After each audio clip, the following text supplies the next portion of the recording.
Book 8, The Book of Death, Canto 3, Death in the Forest, page 563, last but one line. But Satyavan wielded a joyous axe.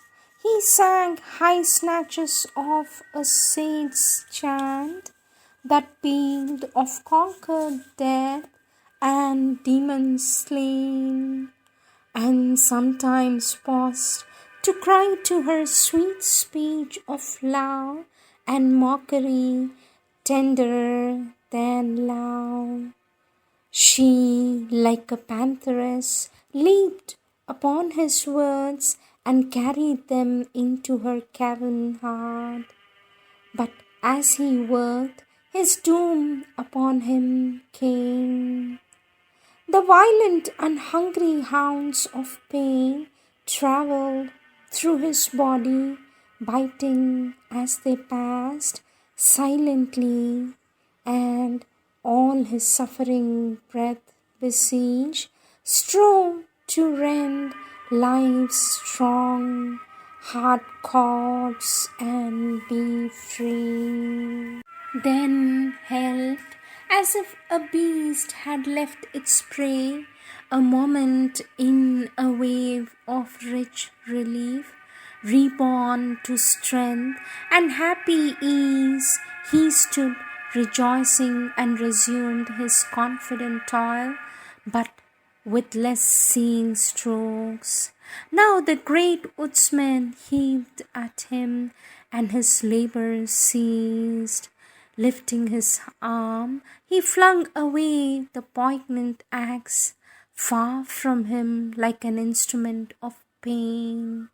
She came to him in silent anguish and clasped, and he cried to her, "Savitri, a pang cleaves through my head and breast, as if the axe were piercing it and not the living branch.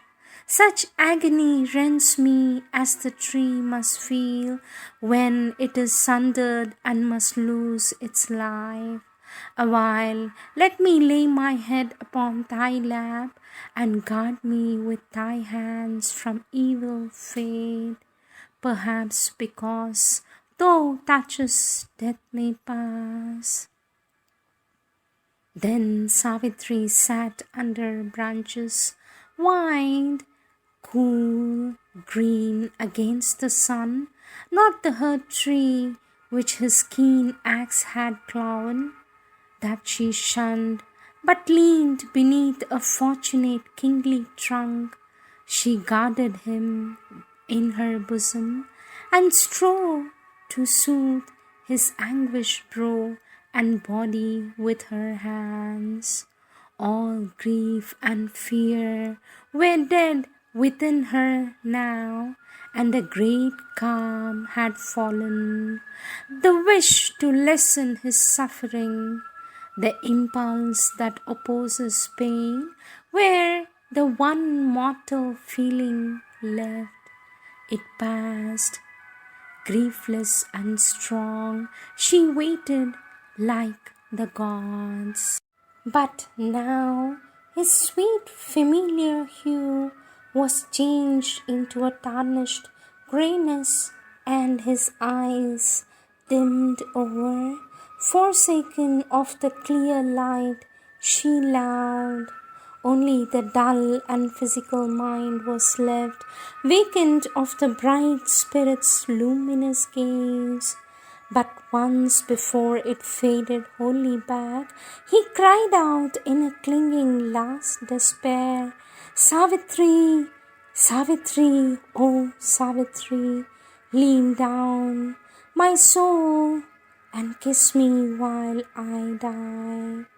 And even as her pallid lips pressed his faint, losing last sweetness of response, his cheek pressed down her golden arm, she sought his mouth, still with her living mouth, as if She could persuade his soul back with her kiss, then grew aware they were no more alone. Something had come there, conscious, vast, and dire. Near her she felt a silent shade, immense, chilling the known with darkness for its back. An awful hush had fallen upon the place.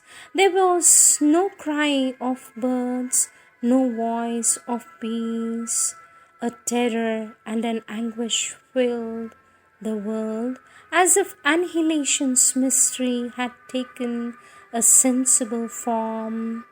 A cosmic mind looked out on all from formidable eyes, contemning all with its unbearable gaze, and with immortal lids and a vast brow, it saw in its immense, destroying thought all things and beings as a pitiful dream, rejecting with calm disdain nature's delight, the wordless meaning of its deep regard, voicing the unreality of things and life that would be forever but never was, and its brief and vain recurrence without cease, as if from a silence without form or name. The shadow of a remote, uncaring God, doomed to his not the illusory universe, cancelling its show of idea and act in time and its imitation of eternity.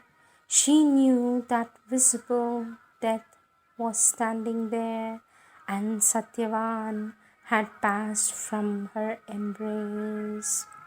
End of book 8. End of part 2.